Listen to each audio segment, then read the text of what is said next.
Diz assim a palavra de Deus: amados, amemos uns aos outros, porque o amor é de Deus, e todo aquele que ama é nascido de Deus e conhece a Deus. Aquele que não ama não conhece a Deus, porque Deus é amor. O amor de Deus para conosco manifestou-se no fato de Deus ter enviado seu Filho unigênito ao mundo, para que vivamos por meio dele. Nisto está o amor. Não fomos nós que amamos a Deus, mas foi Ele quem nos amou e enviou seu Filho como propiciação pelos nossos pecados. Os irmãos observarão, quem está com a versão Almeida século 21, que há um asterístico no final da palavra propiciação, e na nota de rodapé está escrito: sacrifício que afasta a ira divina. Sacrifício que afasta a ira divina. Pai Santo, na tua misericórdia, concede-nos corações abertos e abre a tua palavra. Dá-nos ouvidos para ouvir. Tu dissestes que a hora chegaria, e que ela chegou, em que os mortos ouvirão a voz do Filho de Deus, e quem ouvir viverá. Fala, Senhor, para que haja vida nesta noite, em nome de Jesus, amém.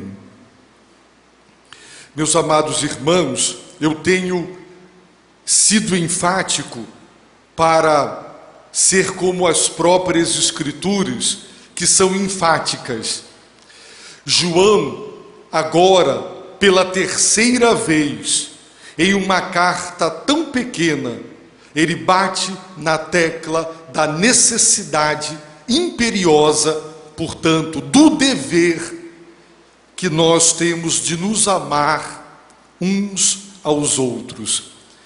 E isso sempre me faz pensar que, de alguma maneira, nós, ao ler tantas exortações repetidas vezes sobre o mesmo assunto, talvez até nos irritemos dizendo de novo, mais uma vez. Mas Deus nos conhece, e Deus sabe o quanto nós somos seres que, embora precisemos de amor e de ser amados e de amar, o como nós dificilmente amamos como devemos amar, e como nós queremos amar só os que nos amam, e não amar aqueles que para nós não são amáveis, aqueles que nos dão motivos, muitos motivos para não amá-los. E então nós estamos sempre querendo nos desculpar, e queremos dizer que o sermão do monte não é para nós, nem é para os nossos dias. Mas o Senhor está dizendo: amem-se. E João apresenta razões teológicas. A primeira razão para explicar por que nós devemos nos amar é que o amor é de Deus. Deus é a fonte e a origem do amor. O amor pertence a Deus, e Ele está dizendo: amem-se, porque o amor é de Deus, e porque Deus é amor. Portanto, o fundamento para o mandamento, a ordem de nos amar, é o próprio ser de Deus. Deus é amor, o amor é de Deus e procede de Deus, Ele é a fonte e é a origem. Então amem-se. Lembrem-se também, disse João, que quem ama prova duas coisas. Primeiro, que é uma nova criatura, porque é nascido de Deus. E em segundo lugar, prova que conhece a Deus. Quem não ama, não conhece a Deus. Quem não ama, não é uma nova criatura. Portanto, o ser de Deus é o fundamento para a exortação: amem-se. Deus é amor, o amor é de Deus, porque Ele é a origem e a fonte. Logo, todo genuíno amor que há sobre a face da terra, entre pais e filhos, entre homem e mulher, entre amigos, todo o amor que há na terra é derivado do genuíno amor de Deus. Assim como o petróleo tem muitos dos seus derivados, assim também o amor de Deus. Todo o amor na terra deriva do amor de Deus. Então João, ele vai agora fundamentar o dever do amor mútuo, não mais da pessoa no ser, mas no agir de Deus. E ele diz no verso 9: o amor de Deus para conosco manifestou-se. Quando um homem diz: esposa, eu te amo, mas na convivência diária com ele não manifesta esse amor, ele não torna notório, concreto, palpável estas palavras, o coração desta esposa é levado à dúvida, e vice-versa. O mesmo se dá para com os filhos ou para com os pais. Mas a Bíblia diz que o amor de Deus manifestou-se, não foi algo oculto em Deus, ele se tornou público, notório, conhecido, e ele se manifestou no fato. Existe um fato concreto, histórico, real, verídico, que é a manifestação máxima do amor de Deus por cada um de nós. Que fato é este? Deus enviou seu Filho. O verbo enviar é apostolém, de onde vem a palavra, o substantivo apóstolo. Portanto, Jesus é o apóstolo de Deus. A palavra apóstolo, ela significa um enviado para cumprir uma tarefa, e que vai com o poder e a autoridade de quem o enviou. Jesus foi enviado, o apóstolo de Deus, o missionário de Deus, com a autoridade de Deus, representando a Deus. Ele foi enviado, e o texto diz que ele é o Filho unigênito. A palavra unigênito significa único, da mesma, único e sem igual, absolutamente ímpar, não há outro. Ele é único. Por isso Jesus disse: Maria, quando ele estava ressurreto: para de me tocar e para de me segurar, porque eu vou para o meu Deus e o vosso Deus, eu vou para o meu Pai, para o vosso Pai. Ele deixou claro que o Deus Pai para ele era diferente do que era para eles. Por isso, quando ele afirmou ser filho de Deus, ele foi quase apedrejado, porque se apresentando como filho, e todo filho tem a natureza do pai, ele estava se fazendo igual a Deus, o Filho unigênito. E diz o texto que o propósito com o qual, ou para o qual Deus o enviou, é para que vivamos por meio dele. Observem, a vida, e a palavra vida traduzida neste texto é zoe. Quando a Bíblia quer falar da vida sobrenatural, da vida espiritual, da vida eterna, que é muito maior do que a vida biológica, a vida física, ela usa essa palavra, para que por meio dele vivamos eternamente, vivamos espiritualmente, porque o pecado nos mata e nos deixa num estado de morte espiritual. E o texto diz que é por meio dele, portanto, o único mediador da vida é Jesus. É por isso que a igreja de Jesus Cristo não prega a tolerância religiosa, no sentido de que todas estão certas, ninguém está errada.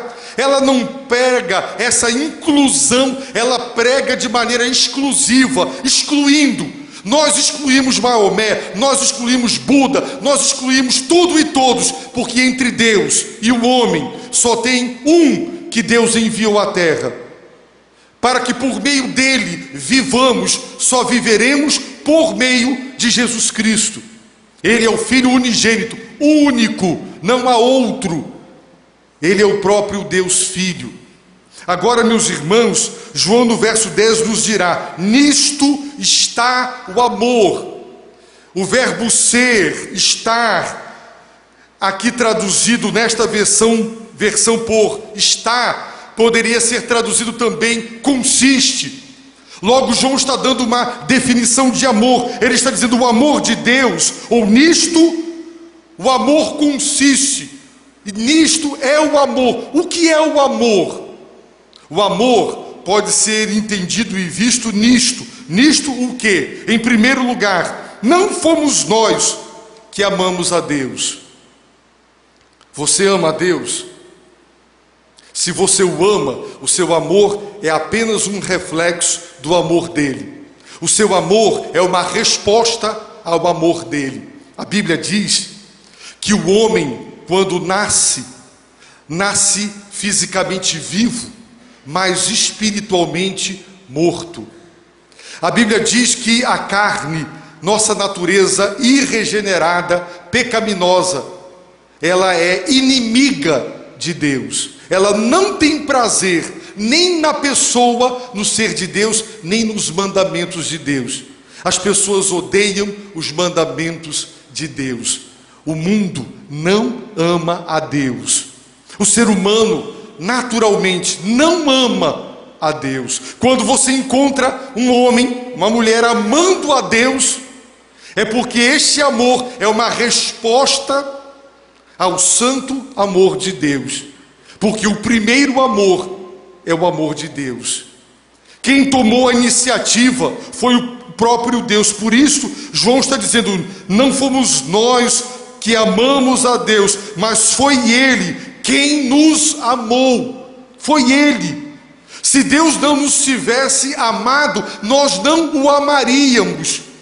Foi o amor de Deus por nós, manifestado concretamente na cruz, no envio e na entrega de seu Filho por nós pecadores, que nós passamos a amá-lo. Por isso Paulo diz: o amor de Cristo nos constrange, nos motiva. O amor de Cristo é esse amor que Ele revelou, que Ele demonstrou, que nos move a tudo, inclusive a amar a Deus. E não há mandamento mais elevado do que amar a Deus com todo o nosso entendimento, com todas as nossas forças, com toda a nossa alma e com todo o nosso ser. Não se pode exigir do ser humano nada maior do que isso. É o mandamento na sua mais elevada forma. Não há nada maior do que amar a Deus, porque toda a lei divina, ela é resumida e sintetizada no amor a Deus sobre tudo e todos e ao próximo. Toda a lei divina se reduz e pode ser sintetizada assim. Portanto, nisto o que? O amor consiste nisto. Nisto o que? Primeiro, Ele nos amou e nós não éramos amáveis. Meus irmãos, Deus nos ordena a amar os inimigos. Deus nos ordena a fazer o bem a quem nos faz o mal. Deus nos ordena a orar e a falar bem dos que nos caluniam e dos que nos prejudicam. Deus nos ordena a amar o inimigo. Por quê? Porque nós éramos inimigos de Deus. É isso que a Bíblia ensina. E apesar disto, Deus nos amou.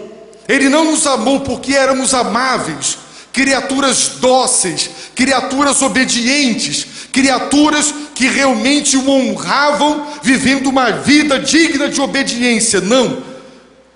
A Bíblia diz que Deus olhou do céu e não viu não há ninguém que tenha entendimento. Não há. Deus nos amou. Por isso nós devemos amar uns aos outros. Ele nos amou primeiro. E quanto mais você percebe a grandeza do amor, mais você ama a Deus. Quando uma prostituta, uma mulher da vida, que havia sido remida, ela ouviu o Senhor. Com certeza aquela mulher, ela havia sido alcançada. E quando ela soube que Jesus estava na casa de um fariseu, nunca uma prostituta entraria na casa de uma autoridade religiosa. Mas aquele atrevimento foi porque ela sabia que Jesus estava lá. Aquela mulher que um fariseu jamais permitiria tocá-lo, ela chorou sobre os pés do Senhor, beijou os pés do Senhor, enxugou os seus pés com os seus cabelos. Aquilo gerou um escândalo. E Jesus disse que a quem muito se perdoa, muito se ama. E quem foi muito perdoado, ama muito quem o perdoou. Os irmãos observaram? Deus nos ama, e quem muito ama, muito perdoa. E quem foi muito perdoado, é porque foi muito amado. Então, quanto maior o perdão, maior o amor. Às vezes nós não entendemos, por exemplo, pessoas que foram salvas de uma vida terrível de desobediência, e quando elas se convertem, até muitas vezes se tornam extremadas, e as pessoas não entendem que quanto maior o perdão que você recebeu, maior o amor. Quanto mais culpa você tem, maior o perdão. E quanto maior o perdão, maior o amor demonstrado.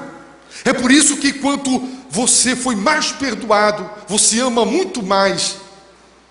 E aquela mulher o amou, e ela disse: vai, a tua fé te salvou.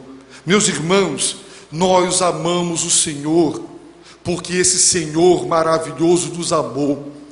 E apesar das nossas desobediências, idolatrias e feitiçarias, apesar da nossa apatia, apesar da nossa ingratidão para com Ele, apesar de nós formatarmos a nossa vida de um jeito que é o nosso próprio jeito, que não é o jeito dele, Ele nos amou. E quem já foi alcançado por esse amor, através de um perdão maravilhoso, um perdão incondicional, um perdão que apagou o nosso passado. Irmão, sabe o que é ter o passado apagado? Você sabe o que é isto? Deus apagou o nosso passado. E isso é maravilhoso. E quando nós sentimos este amor, nós então passamos a amá-lo muito mais. Portanto, quem ama pouco, é porque pouco se sente perdoado, é porque ainda não compreendeu a dimensão da grandeza do amor de Deus. E a Bíblia está dizendo: nisto o amor consiste. Isto é o amor. O que? Deus nos amou. Não fomos nós quem o amamos e o buscamos. Você não o buscou, você foi buscado. Você não o encontrou, você foi encontrado. Você não o alcançou, você foi alcançado. No dia que você disse: me deu vontade de buscar a Deus, essa vontade é o próprio Deus que já havia trabalhado na sua vida. O nosso amor é resposta. O nosso amor é reação à ação de Deus, à proposta de Deus. Ele nos amou primeiro. Por isso eu não tenho direito de não amar quem não é amável. Eu nunca fui amável e Deus me amou. João prossegue, meus irmãos, e ele diz que também há um outro fato.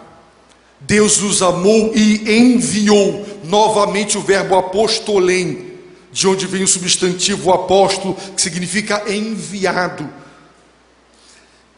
Deus só tem um único representante na terra. Maomé diz que Alá se revelou a ele, e para os muçulmanos Jesus é um profeta, mas a revelação de Jesus era parcial e incompleta. E a grande, maior e última, a derradeira revelação foi a que Alá deu a Maomé. A Bíblia diz que Deus enviou o seu filho. Ele só tem um apóstolo, um representante. É como se alguém fosse a um país falar em nome do Brasil, e a embaixada, a diplomacia brasileira dissesse: só tem um único representante autorizado pelo país para falar em nome da nação. Todos os demais que falaram são intrusos, eles não estão revestidos de autoridade, o que disseram não vale nada, porque o único representante é Jesus. E o texto diz que Deus enviou seu filho, sabe como? Como propiciação pelos nossos pecados, ou seja, como uma oferta, um sacrifício cujo propósito era aplacar a ira de Deus. Meus irmãos, esta palavra propiciação já deu pano para a manga. Muitas Bíblias não traduzem mais propiciação, porque no século XX, as grandes mentes inteligentes, elas dizem assim: não podemos conceber a ira de Deus. Se não podemos conceber a ira de Deus, não podemos conceber que haja propiciação, ou seja, um sacrifício que apazigua ou aplaca a ira de Deus. Porque no meio pagão, e nós sabemos que dentro de tribos indígenas e em todo o paganismo na história da humanidade, os homens sempre, diante de um terremoto, de um vulcão, de uma enfermidade, de qualquer coisa, deduziam o seguinte: os nossos deuses estão com raiva, os nossos deuses estão enfurecidos, os nossos deuses caprichosos, arbitrários, não por questões morais, mas por qualquer frivolidade, eles estão irados. Vamos então fazer algo para acalmá-lo, vamos apaziguá-lo, vamos suborná-lo. Então ofertas de cereais, ofertas de vegetais, ofertas de minerais, e muitas vezes, em muitas culturas, pequenas crianças eram dedicadas, eram sacrificadas para acalmar aquela divindade irada. Meus irmãos, pensar que a propiciação, em termos pagãos, é realmente não compreender a deturpação da verdade bíblica. Em primeiro lugar, a ira de Deus é santa. As pessoas não gostam de ouvir falar da ira de Deus, mas é um atributo, é uma qualidade do ser de Deus. Enquanto qualquer coisa te enfurece, a mim também, enquanto coisas banais e fúteis, as coisas mais triviais possíveis, provocam em nós fazer com que nós percamos as estribeiras, como se diz, e por qualquer coisa fiquemos furiosos e tomados de fúria irracional, nós falamos coisas e fazemos coisas horríveis. Pensar que a ira de Deus pode ser comparada à ira do homem, ou à ira dos deuses, que por qualquer coisa ficavam aborrecidos, é pensar em Deus como aquele personagem, o Saraiva.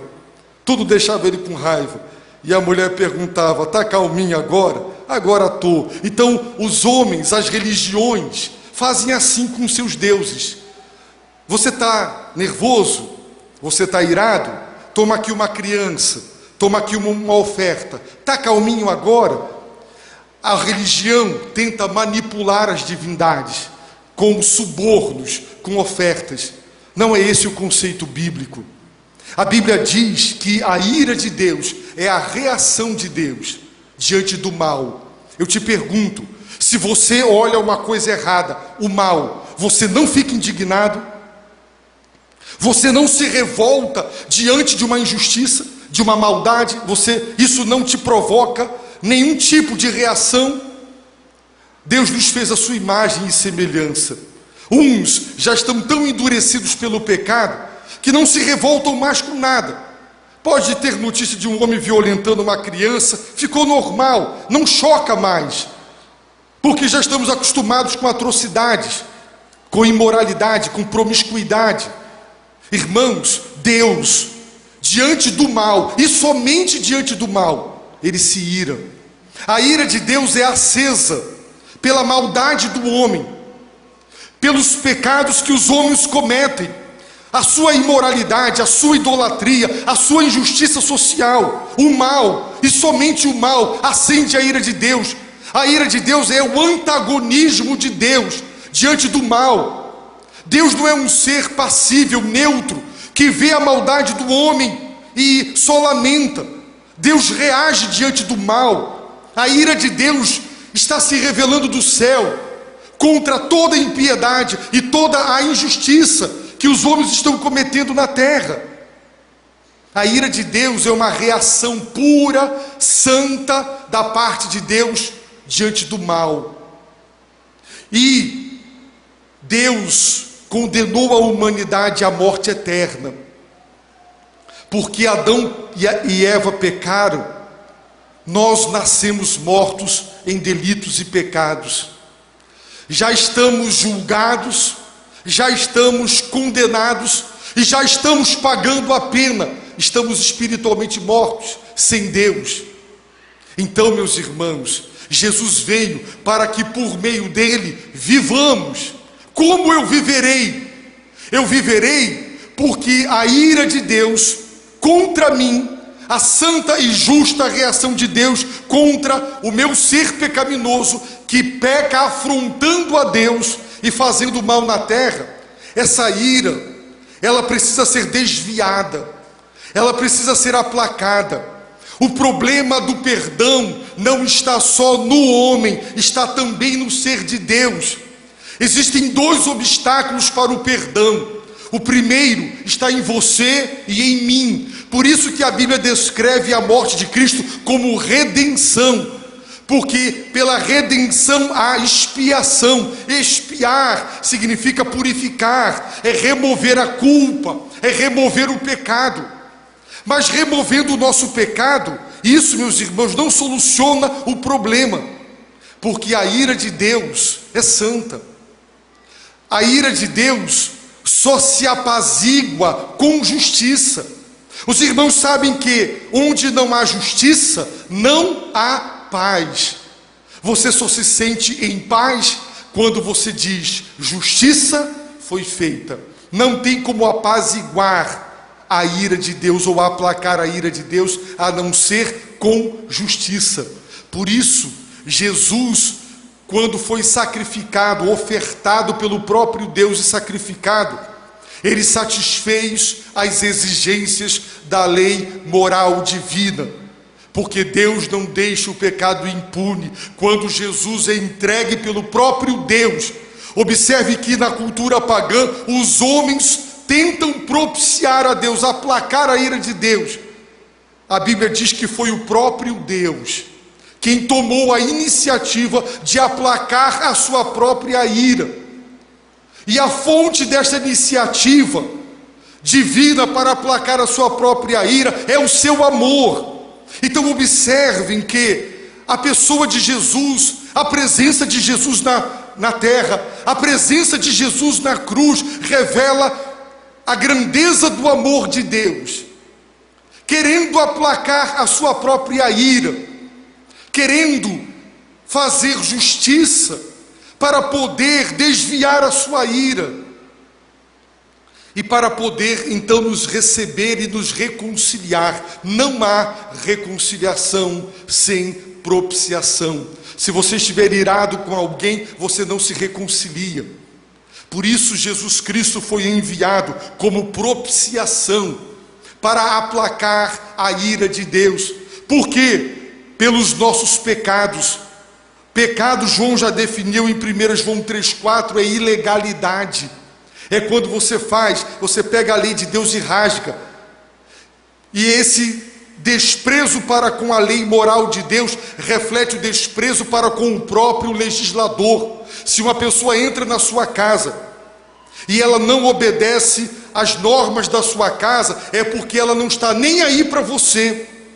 Quando as leis, as regras de uma pessoa são violadas, é porque quem viola não te respeita.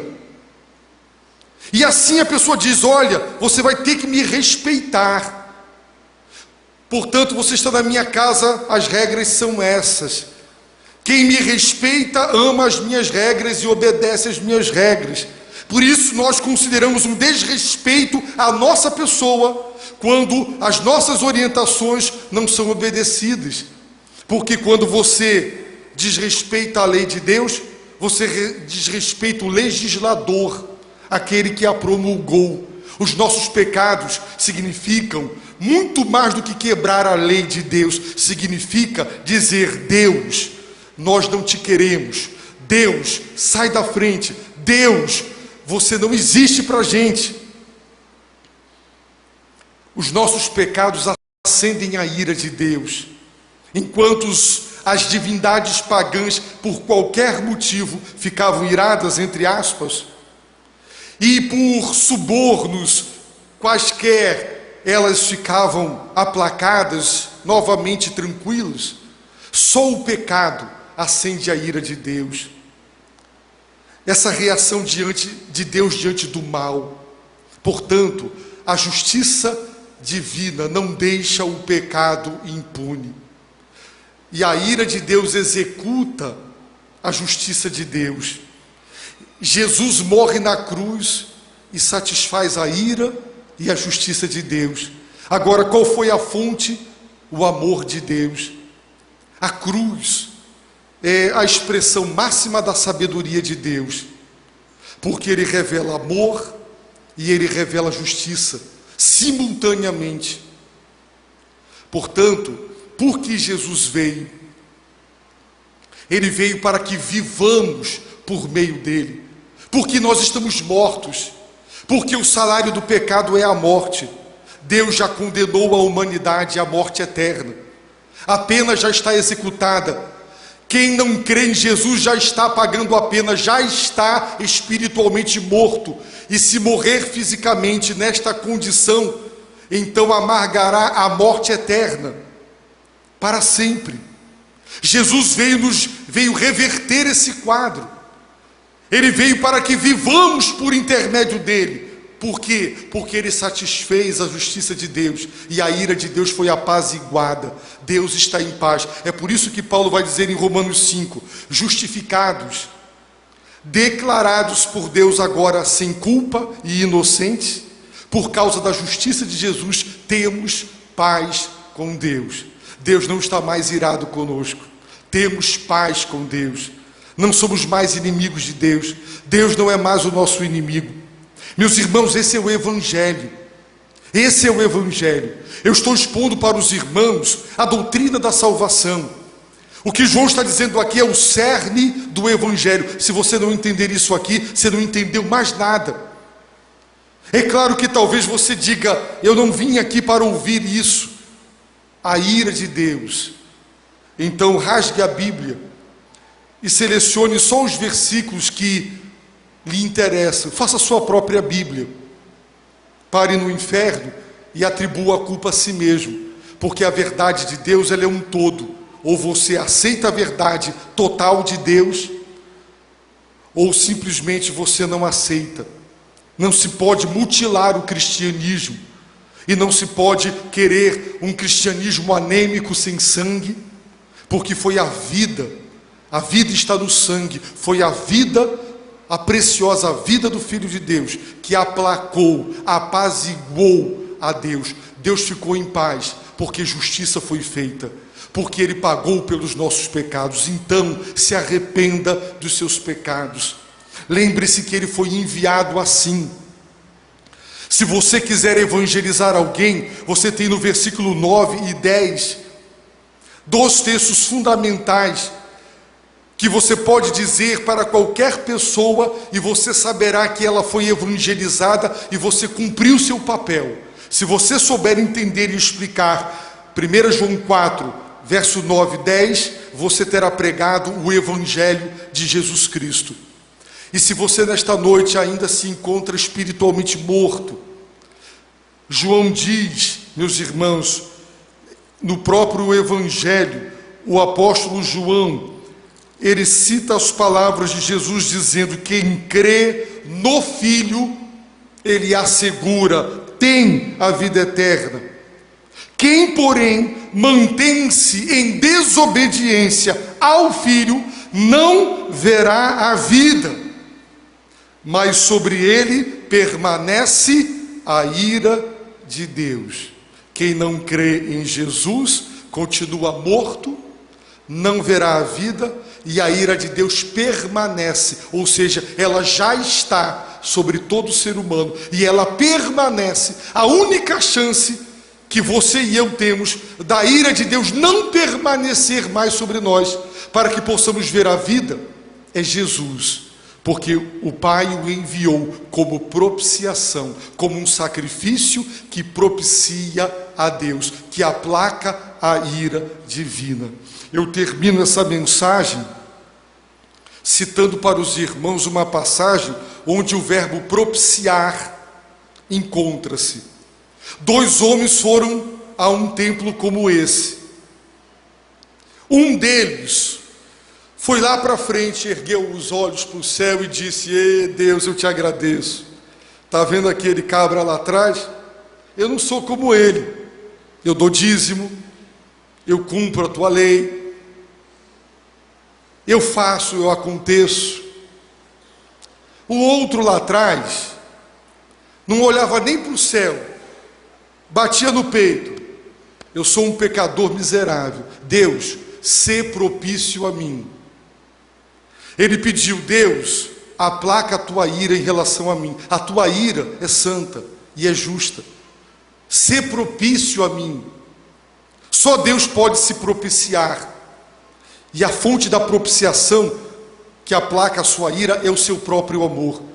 E Jesus disse: qual dos dois desceu justificado? Os irmãos observaram a linguagem. Jesus perguntou: qual dos dois desceu justificado?